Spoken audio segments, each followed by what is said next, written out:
Assalamualaikum warahmatullahi wabarakatuh.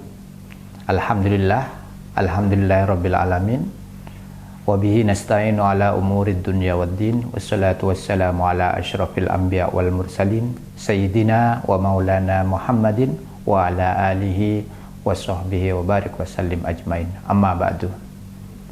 Para pemirsa Nahnu TV yang dirahmati Allah, alhamdulillah pada hari ini kita bisa bersua dalam ngaji kitab Ramadan dan kegiatan ceramah-ceramah agama yang dilaksanakan oleh Nahnu TV.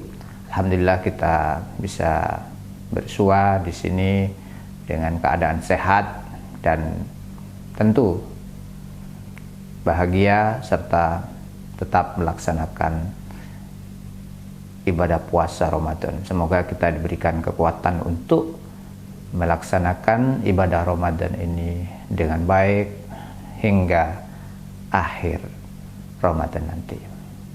Baik para pemirsa, pada kesempatan kita kali ini saya ingin membicarakan tentang hadis ya, tentang hadis dan sosial budaya. Tentang hadis dan sosial budaya di era new media.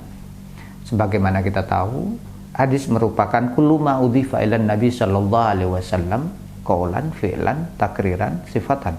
Jadi semua hal yang disandarkan kepada Rasulullah sallallahu alaihi wasallam baik dalam berupa perbuatan, perkataan ataupun sifat dan ketetapan-ketetapan yang diberikan.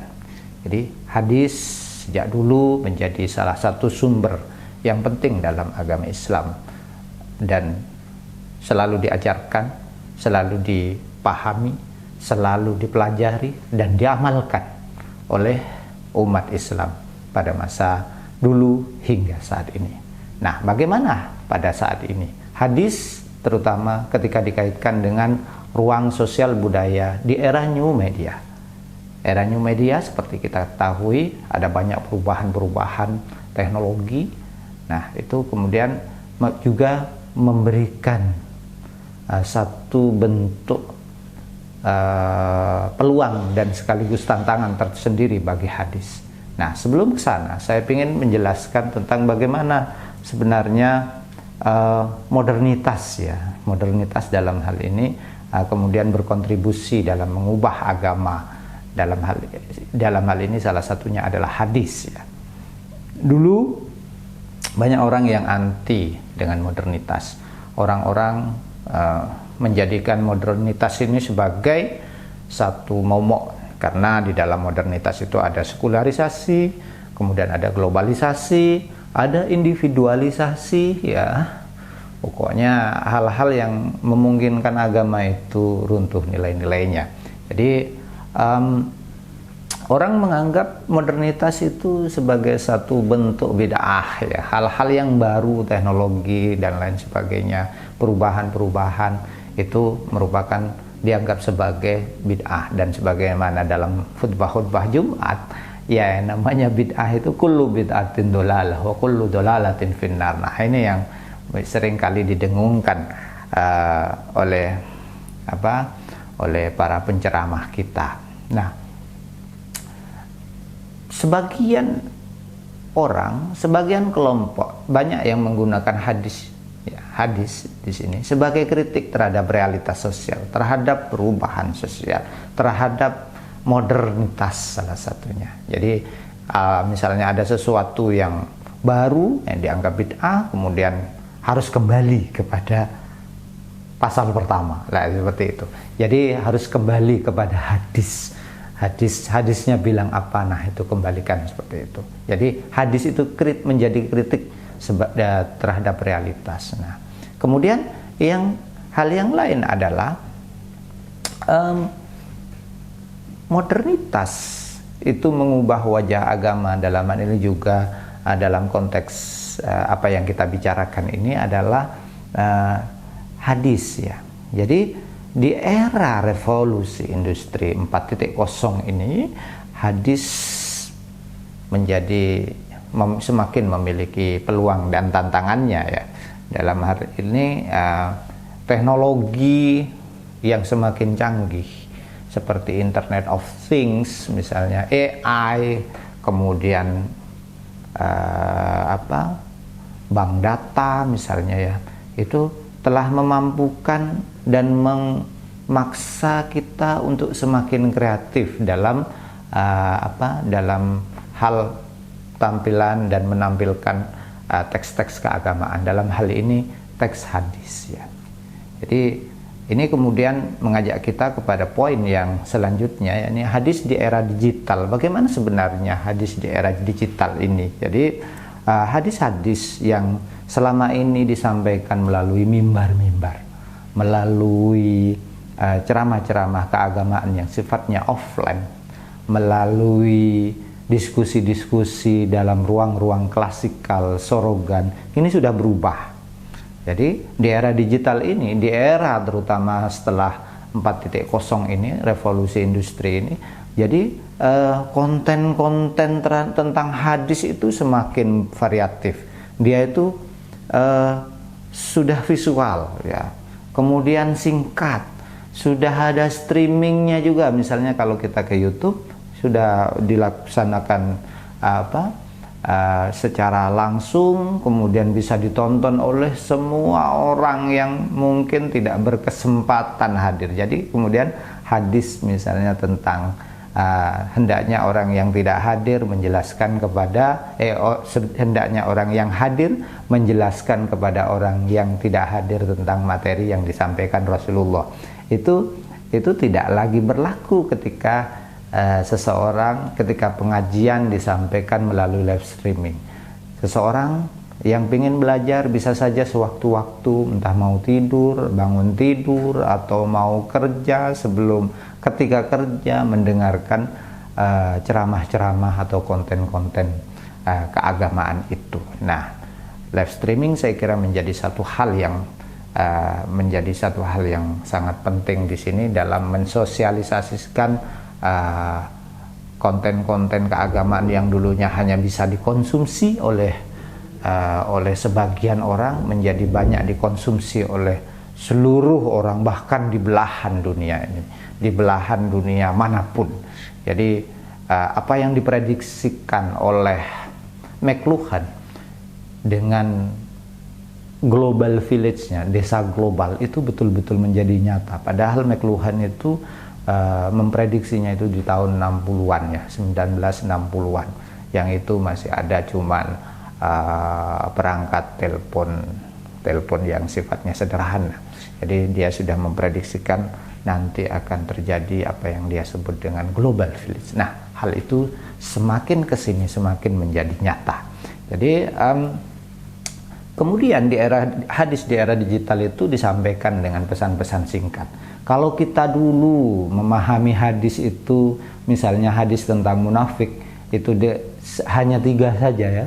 Ayatul munafik salasun. Nah, hanya melalui hadis ini, ayatul munafiki salasun, idza hadasa kadzaba wa idza wa'ada ahlafa wa idza tumina khona. Apabila dia itu berjanji, dia mengingkari, apabila dia itu berbicara, dia berdusta, dan apabila dipercaya dia berkhianat. Hanya 3 hal ini yang kita pahami tentang munafik. Namun semakin kesini orang dengan teknologi media, semakin banyak istilah-istilah yang sebenarnya tentang munafik yang ada di dalam hadis-hadis Rasulullah Sallallahu Alaihi Wasallam itu. Namun karena tidak terlalu banyak disampaikan oleh para penceramah offline pada waktu dulu, sehingga kemudian pengetahuan yang nyampe kepada kita itu tidak banyak ya, tidak banyak. Hanya hadis-hadis tertentu saja yang sampai sesuai dengan apa yang dimiliki, kemampuan yang dimiliki oleh penceramah itu. Jadi misalnya pada saat ini munafik itu juga disematkan kepada orang-orang yang tidak melaksanakan sholat subuh dan sholat isya berjamaah di masjid misalnya. Jadi banyak sekali, semakin banyak ketika berarti di media ini sepertinya semakin banyak orang munafik di tempat kita, karena banyak orang yang tidak melaksanakan sholat subuh dan isya berjamaah di masjid. Nah, hadis-hadis seperti ini juga semakin meramaikan konten-konten keagamaan di dunia online kita. Jadi kemudian samping ada konten-kontennya, konten-konten singkat, kemudian itu juga di dalam era digital, hadis itu mengalami satu proses interaksi, ya, proses interaksi antar audien. Jadi di misalnya di IG misalnya ada komen, ada protes, ada tidak setuju, ada yang belani, ada yang nolak, macam-macam, sehingga kemudian orang bisa berdialog tentang konten keagamaan itu secara bebas. Berbeda dengan apa yang disampaikan pada waktu dulu, hadis ketika pada masa offline yang disampaikan oleh penceramah, oleh ustadz, oleh kiai, maka kemudian satu arah saja. Dia jarang terjadi adanya protes-protes ataupun adanya diskusi-diskusi yang intens dengan dengan penceramah tersebut. Tapi dalam konteks digital, hadis tidak lagi menjadi seperti itu. Jadi meskipun kontennya itu lama, tapi ya tetap ketika disampaikan secara digital, maka kemudian respon-responnya juga akan beragam. Kemudian hal ini membawa kita kepada hal yang berikutnya, yakni apa yang disebut dengan makluhan dengan medium is the message. Jadi medium itulah pesannya, ya. Jadi cara informasi itu disampaikan itu yang paling utama.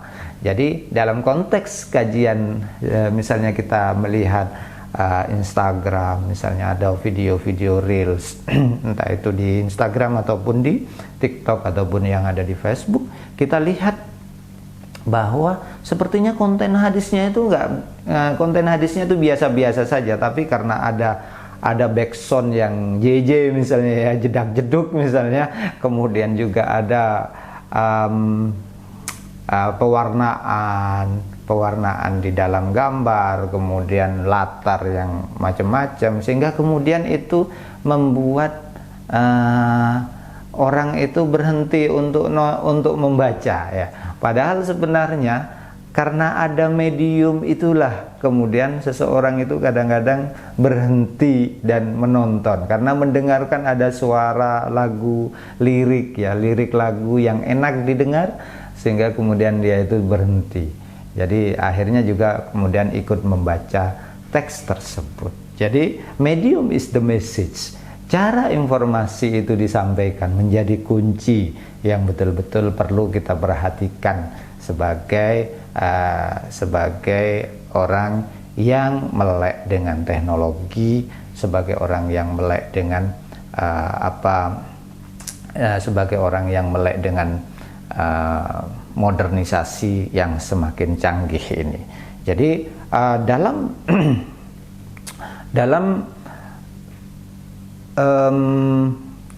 medium is the message itu kita dihadapkan dengan realitas-realitas yang dalam tanda petik sebenarnya superficial, ya, superficial, agak semu. Jadi ya, ini yang kita perhatikan. Tapi sebelum ke sana kita coba untuk melangkah kepada hal yang selanjutnya ini, yakni bahwa kita dalam dunia kita hidup, dalam kita melaksanakan pemahaman keagamaan kita, itu kita sudah tidak bisa memisahkan mana yang offline dan mana yang online. Apa yang terjadi di online itu juga terjadi di offline. Nah, itu tidak adanya pemisahan lagi antara offline dengan online, sehingga ya para pemirsa, sehingga kemudian konten-konten itu berseliweran di mana-mana. Kita memang nonton sosial media, tapi yang ada di sosial media, yang ada di dunia online itu merupakan atau menjadi cerminan dari realitas yang terjadi di dunia offline kita. Nah, ini yang disebut dengan Gariban sebagai cyber Islamic environments. Jadi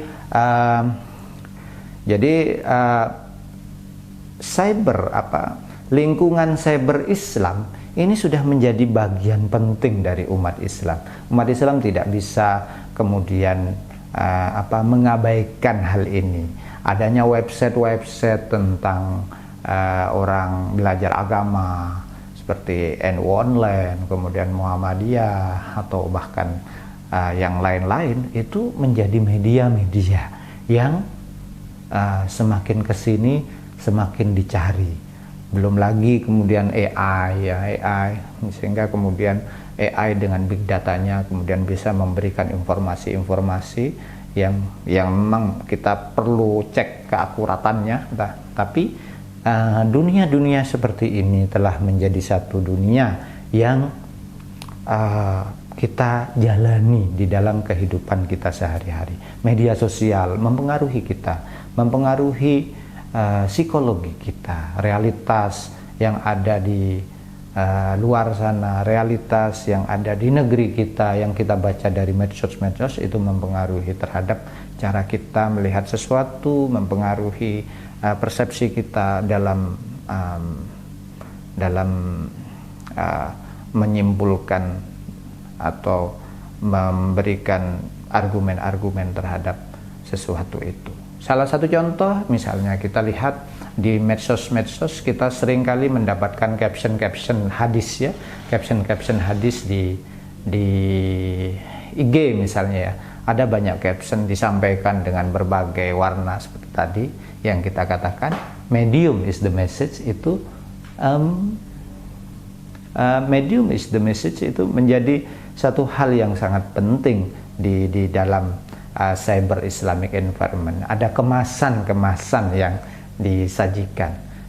Caption seringkali menampilkan pemaknaan seseorang tentang hadis. Nah, ini yang kemudian pada gilirannya akan menjadi satu bentuk syarah baru.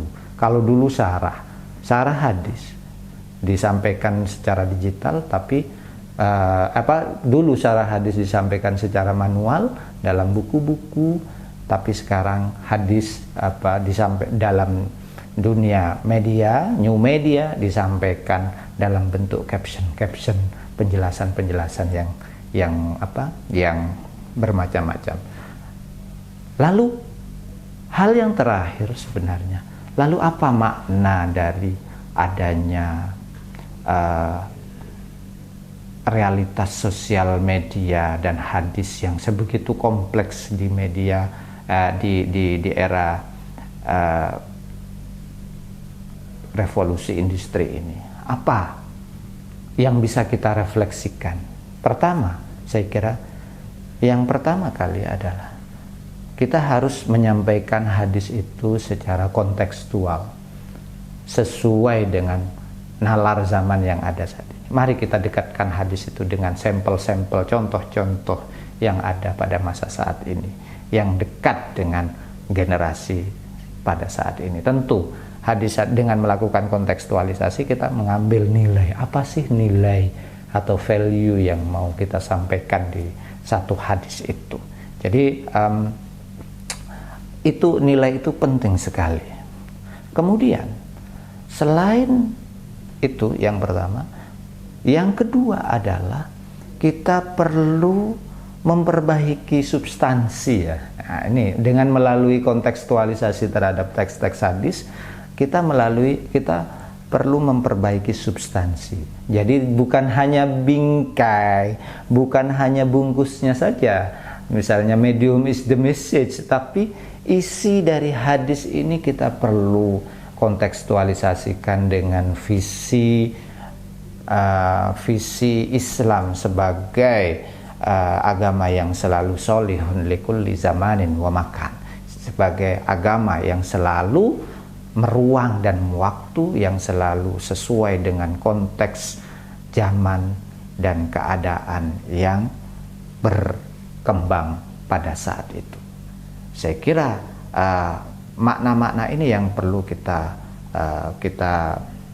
tunjukkan dan kita selalu hadirkan dalam setiap ceramah-ceramah, dalam setiap kita menyampaikan konten atau materi-materi tertentu. Substansi kita juga harus diperbaiki. Jangan hanya memperbaiki bungkusnya saja, tetapi isinya juga harus dikontekstualisasikan, diambil nilainya sehingga kemudian sesuai dengan nalar zaman. Sekian dari saya, kurang lebihnya mohon maaf. Wabillahi taufiq wal hidayah, waridha wal inayah. Assalamualaikum warahmatullahi wabarakatuh.